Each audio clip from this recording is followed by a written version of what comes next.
Praise the lord. మన ప్రభువును రక్షకుడైన యేసుక్రీస్తు నామంలో మీ అందరికీ వందనాలు. యెషయి 30వ అధ్యాయం 18వ వచనంలో మనం చూసినట్లయితే, కావున మీ యందు దయచూపవలనని యెహోవా ఆలస్యం చేయుచున్నాడు, మిమ్మును కరుణింపవలనని ఆయన నిలువబడి ఉన్నాడు. యెహోవా న్యాయము తీర్చు దేవుడు, ఆయన నిమిత్తము కనిపెట్టు వారందరూ ధన్యులు. దేవుడి పరిశుద్ధ వాక్యం దీవించునుగాక.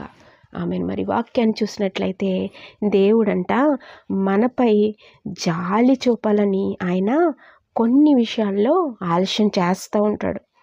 మనల్ని ఆయన ఎప్పుడు కూడా మన జీవితాల్లో మనకి సహాయం చేయాలని ఆయన చూస్తూ ఉంటారు. ఈ వాక్యాన్ని చూసినట్లయితే మన జీవితాల్లో ఆయన న్యాయం తీర్చే దేవుడు. ఆయన నిమిత్తం ఎవరైతే నా దేవుడు నాకున్నాడు, నా దేవుడు నాకు సహాయం చేస్తాడని ఎవరైతే ఆయన కొరకు కనిపెట్టి చూస్తారంటే ఎదురు చూడగలుగుతారో వారి జీవితాల్లో గొప్ప ఆశీర్వాదాలు, అనగా వారి ప్రతి అవసరత, వారి ప్రతి అక్కర మరి యేసు నామంలో తీర్చబడుతుంది. మనం ఇక్కడ చూసినట్లయితే ఈ సమయంలో ఒక స్త్రీని మనం ఇక్కడ జ్ఞాపకం చేసుకుందామండి. మరి ఆమె గురించి ఒక 4 విషయాలు చూసినట్లయితే, మొదటిగా మరి ఆమె ఒక ప్రార్థనా పరురాలైనటువంటి స్త్రీ అనమాట. ఒక ప్రార్థన కలిగిన స్త్రీ. తన జీవితంలో ఎంత ప్రార్థన కలిగిందో అంతకంటే ఆశీర్వాదాలు కూడా పొందుకుంది. మరి మొదట్లో కొంచెం కష్టం అనిపించిన, కొంచెం కష్టాలు గుండా, అవమానాలు గుండా వెళ్ళినప్పటికీ తన జీవితంలో మరి అపారమైన మరి గొప్ప ఆశీర్వాదాలు పొందుకుంది. ఈనాడు అనేక మంది ఆమెను గూర్చి చెప్పుకుంటూ ఉంటారు. ప్రతి సమయంలో ఆమె ఎట్టి ఆశీర్వాదాలు పొందుకుందో, మరి ఆమెను ఎగ్జాంపుల్గా, ఒక గుడ్ ఎగ్జాంపుల్గా ఆమెని ప్రతి ఒక్క మరి వాక్యంలో కూడా మరి ఆమెని ప్రతి ఒక్కరు కూడా జ్ఞాపకం చేసుకుంటూ ఉంటారు. ఈనాటికి కూడా ప్రతి వాక్యంలో కూడా మరి ప్రార్థన గురించి ఎప్పుడైనా చెప్పవలసి వస్తే ఈమెను మరి ఖచ్చితంగా ఈమె గురించి చెప్పడం అంటూ జరుగుద్ది. ఈమెను చూసినట్లయితే మనం మరి ఈమె ఎవరూ కాదు కానీ అన్న ఎంత ప్రార్థనాపరురాలైనటువంటి స్త్రీ అంటే, అన్న దేవునితో నిబంధన చేసిన స్త్రీ.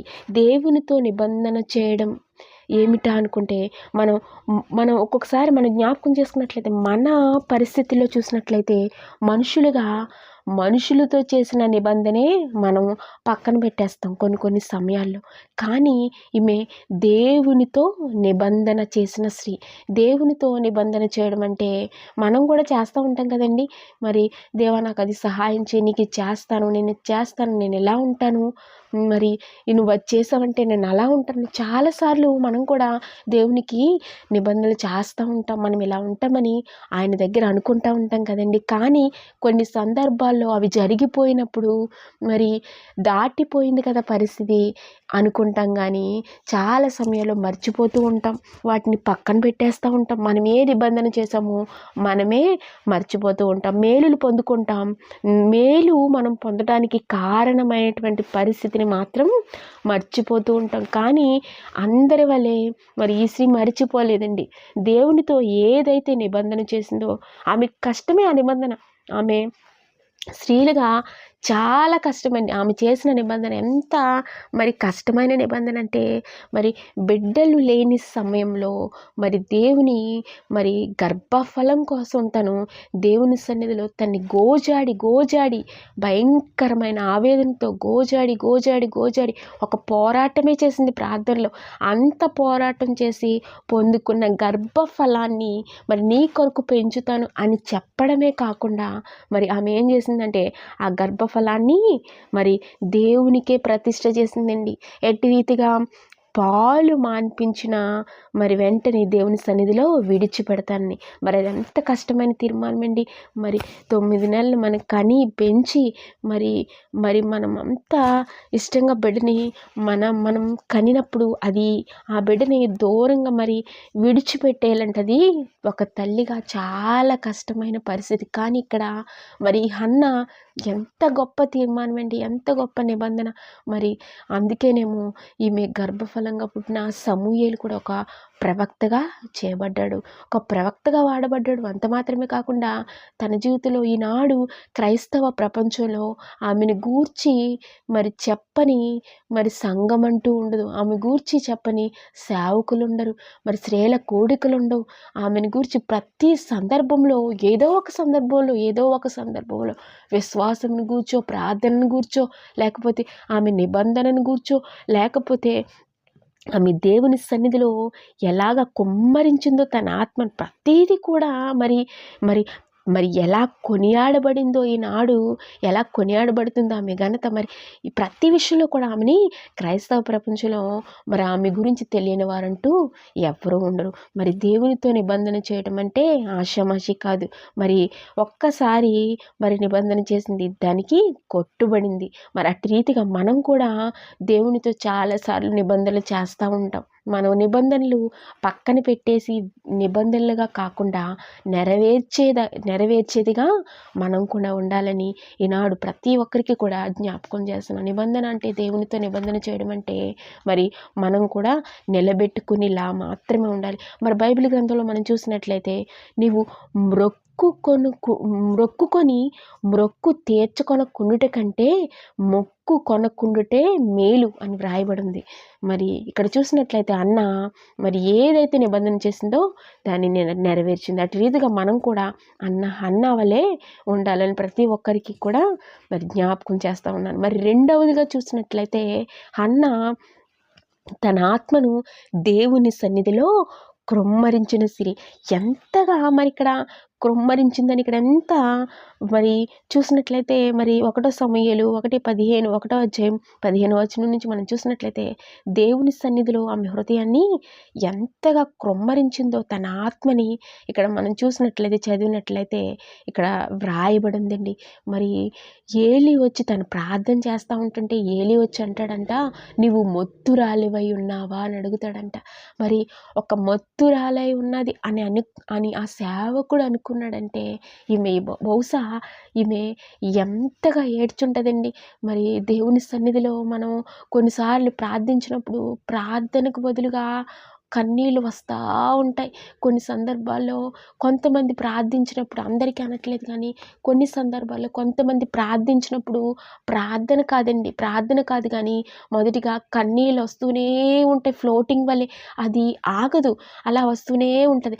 అదే రీతిగా మరి క్రొమ్మరించడం అంటే ఆ కన్నీళ్ళు మరి కాచి దేవుని సన్నిధిలో మొర్ర పెడుతూ బహుశా ఆమెలో ఉన్న వేదనంతా దేవుని సన్నిధిలో పెట్టి మరి మాటలు కూడా రాని పరిస్థితికి ఆమె వచ్చిందంటే ఎంతగా దేవుని సన్నిధిలో ఆమె గోజాడు ఉంటుందండి. ఒక్కసారి జ్ఞాపకం చేసుకోండి.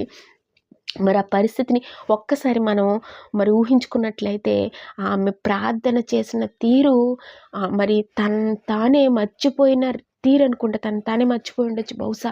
మరి అంత కన్నీళ్లతో దేవుని సన్నిధిలో వెక్కి ఏడ్చి మరి ఎంతగా మరి తన హృదయానంతటిని కుమ్మరించిందో. మరి ఆ బాధలో తనకి మాటలు కూడా రాని పరిస్థితి, మరి ఏడుపు తప్ప మాటలు రాని పరిస్థితి. చూడండి, మరి మత్తులో ఉన్న వాళ్ళు ఏం మాట్లాడుతున్నారో తెలియదు, ఎలా ప్రవర్తిస్తారో తెలియదు కదండి. అటు రీతిగా ఈమె మరి ఏడ్చి దేవుని సన్నిధిలో తన హృదయాన్ని కుమ్మరించి మరి ఆమె మాట్లాడలేని స్థితికి వచ్చిందంటే మరి దేవుని సన్నిధిలో ఎంత ధన్యురాలండి. దేవుని సన్నిధిలో అంతగా తన హృదయాన్ని కుమ్మరించిన స్త్రీ. అట్టి రీతిగా మనం కూడా దేవుని సన్నిధిలో మన హృదయాల్ని కుమ్మరించినట్లయితే మన ప్రతి భారాన్ని దేవుడే చెప్తున్నాడు కదా, నీ భారం యావత్తు నా మీద వేయమని చెప్తున్నాడు. మరి మనకెందుకండి ఇంకా భయం? మనకున్న ప్రతి భారం అది ఏదైనా, నీ బాధ కావచ్చు, నీ పరిస్థితి కావచ్చు, ఏదైనప్పటికీ అది ఎంత కష్టమైనా ఎంత బాధ అయినా మరి ఇది ఎవరు తీర్చలేరు అని నువ్వు అనుకుంటున్నావేమో, ఇది ఎవరు తీయలేరు నా నుంచి అనుకుంటున్నావేమో, ఇది జరగదని నువ్వు అనుకుంటున్నావేమో, ఒకవేళ ఇది ఎవరు జరిగించలేరు, ఇది అసాధ్యం అని అనుకుంటున్నావేమో. నీకు తెలియని విషయం ఏంటంటే దేవునికి సమస్తము సాధ్యం. ఎందుకంటే సర్వాన్ని సృజించిన సృష్టికర్త మన దేవుడు. ఆయనకు అసాధ్యమైనదంటూ ఏది కూడా ఈ సర్వ సృష్టిలో లేదండి. ఎప్పుడు కూడా మనం నమ్మకంతో ఎప్పుడైతే ఆయన సన్నిధిలో మన హృదయాన్ని కృమ్మరించి ఆయన సన్నిధిలో మనం వేడుకుంటామో, మన ప్రతి పరిస్థితిని ఆయన పాదాల యొద్ద పెట్టి ఎప్పుడైతే ఆయన సహాయాన్ని మనం అర్థిస్తామో, ఆయన్ని ఎప్పుడైతే మనం వేడుకుంటామో, మనస్ఫూర్తిగా హృదయపూర్తిగా మన హృదయాన్ని కుమ్మరించాలండి. మొదట పై పెదవులతో వచ్చిన ప్రార్థన కాదు, పొడి మాటలతో వచ్చిన ప్రార్థన కాదు, కానీ హృదయాంతరంగాల్లో నుంచి వచ్చిన ప్రార్థన ఎప్పుడైతే మన హృదయంలో ఉన్నటువంటి ఆవేదన అంతటినీ, మనలో ఉన్న బాధ, సమస్య ఏదైనప్పటికీ, మన పరిస్థితి ఏదైనప్పటికీ మనం ప్రార్థించే ప్రార్థనతో మరి పరలోకపు ద్వారాల్లో తెరుచుకొని మరి యేసయ్య దగ్గరికి మన ప్రార్థన వెళ్తుంది. వెంటనే సమాధానాన్ని మరి పొందుకుంటాం. హన్నా ఇక్కడ ప్రార్థన చేసింది. తన ప్రార్థన పరలోకంలో ఉన్న ఆయన సింహాసనాన్ని కదిలించింది. మరి ఈనాడు నువ్వు నేను కూడా ఎట్టి రీతిగా ప్రార్థిస్తున్నాము, మనల్ని మనం పరీక్షించుకునే రీతిగా, పరిశీలించే రీతిగా ఒక్కసారి మనం ఉన్నట్లయితే మనం కూడా మరి ఈ హన్నా వలె హృదయాన్నంతటిని కృమ్మరించి ప్రార్థించినట్లయితే మరి వెంటనే మనం కూడా సమాధానాన్ని పొందుకుంటాం. మరి మూడవదిగా మనం చూసినట్లయితే హన్నా మరి తన కుమారుని యెహోవాకు ప్రతిష్ఠించిన స్త్రీ. మరి ఆమెకి ఎంత సమర్పణ అండి. మరి మనం ఏదైనా చిన్ని తీర్మానం తీసుకోవాలి, 100 సార్లు ఆలోచిస్తాం, ఎలా చేయొచ్చా, ఎలా చేస్తే మళ్ళీ మనం చేయగలమా. మరి చాలాసార్లు అనుకుంటూ ఉంటాం, కానీ మరి ఏదైనా చిన్నది ఇవ్వడానికి మనం అంతా ఆలోచిస్తాం కదా. ఇక్కడ తన కుమారుడినే దేవునికి ప్రతిష్ఠించేసిందండి ఈమె. ఎంతగా మరి ఒక్కగానొక్క కుమారుని ఎన్నో ఏళ్ళ నుంచి, ఎన్నో సంవత్సరాల నుంచి తన కుమారుల గురించి, తన బిడ్డల గురించి ఎదురు చూసిందండి. ఒక్క బిడ్డనివ్వు తండ్రి అని ప్రార్థించినప్పుడు దేవుడిచ్చినటువంటి కుమారుడు, ఏకైక కుమారుడు కదండి. మరి ఆ కుమారుడిని, జ్యేష్ఠ కుమారుడు ఎంత సమర్పణ కలిగిన స్త్రీ, ఎంత మరి దేవుని కొరకు నిలబడిన స్త్రీ, మాట తప్పని స్త్రీ. దేవునికి ఇచ్చినటువంటి మరి నిబంధన, దేవుని దగ్గర చేసుకున్న నిబంధన తను మరి నిలవబెట్టుకుంది కదండి. ఒక రకంగా చెప్పాలంటే ఎంత త్యాగం దేవుడిచ్చిన మరి కుమారుని మరలా దేవుని చేతికి అప్పగించడం అంటే, మరి తనని వదిలిపెట్టడం అంటే మామూలు విషయం కాదు. దేవుడు బహుశా ఆ సమర్పణే చూసుంటాడేమో. తర్వాత మరి హన్నా మరి ఇంకా బిడ్డలు కన్నది, కానీ మన సమర్పణ అయితే దేవుడు చూశాడు. తన బిడ్డను ఉన్నతమైన స్థితిలో పెట్టాడు. అంత మాత్రమే కాదు, ఈనాడు అనేక మంది తన గురించి చెప్పుకుంటున్నారంటే తన సమర్పణ బట్టి. మనం కొన్నిసార్లు అనుకుంటూ ఉంటాం, నన్ను దేవుడు చూడట్లేదు అనుకుంటూ ఉంటాం. దేవుడు ప్రతీదీ చూస్తున్నాడండి, చూడట్లేదని ఎంత మాత్రం అనుకోదు. ఆయన ప్రతీదీ చూస్తాడు. ఆయనకి సమస్తము తెలుసండి. ఆయనకి మరుగైనది ఏది కూడా లేదు. మనం ఆకాశం క్రింద ఉన్నా చూస్తాడు. మరి ఎక్కడున్నా ఆయన కంటికి కనబడిందంటూ ఏది లేదు. ఆయన చూడందంటూ, ఆయనకి తెలియనిదంటూ, ఆయనకు రహస్యమైనదంటూ ఏది కూడా లేదు. మరి ఒకటిగా చూసినట్లయితే హన్నా కొనియాడబడిన స్త్రీ. నిజమండి. మరి ఆమె ఎంతగా కొనియాడబడిందంటే, మరి హన్నా ఒకప్పుడు హన్నా గురించి గొడ్రాలని చెప్పొచ్చు. ఒకప్పుడు హన్నా ఎన్నో అవమానాలు ఎదుర్కొంది, ఒకప్పుడు ఎన్నో నిందలను ఎదుర్కొంది, ఎంతో బాధపడింది, ఎంతో ఏడ్చింది, ఎన్నో శ్రమలు అనుభవించింది. కానీ ఎప్పుడైతే ఆయన పాదాల యొద్దకు చేరిందో, ఆయన శరణు జొచ్చి ఎప్పుడైతే ఆయన్ని వేడుకుందో, తన హృదయాన్ని ఎప్పుడైతే కృమ్మరించిందో, మరి తను ఎప్పుడైతే ఆయనతో నిబంధన చేసుకుందో, మరి తను వెంటనే దేవుని యొద్ద నుంచి గొప్ప బహుమానాన్ని పొందుకుంది.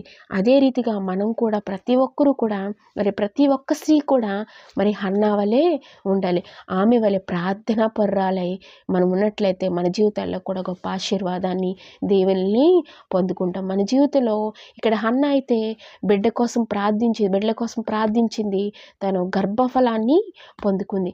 మనమైతే గర్భఫలం అనే కాదు కానీ మన జీవితాల్లో ఏ లోటు ఉందో, ఏది మనకు అవసరమో, ఏ పరిస్థితిలో మనం ఉన్నామో, ఏ పరిస్థితుల గుండా మనం వెళ్తున్నామో, ఏ స్థితిగతుల గుండా మనం వెళ్తున్నామో, ఏది మనకు అవసరమో సమస్తాన్ని ఎరిగిన దేవుడు. ప్రతీది కూడా నీ సమస్య ఏదైనప్పటికీ, నీ పరిస్థితి ఏదైనప్పటికీ, నువ్వే స్థితిలో ఉన్నప్పటికీ ప్రతీది ఆయన పాదాల చెంత పెట్టి నువ్వు గోజాడినట్లయితే, నీ హృదయాన్ని అంతటినీ ఆయన సన్నిధిలో కృమ్మరించి నువ్వు గోజాడినట్లయితే గొప్ప సమాధానాన్ని పొందుకుంటావు.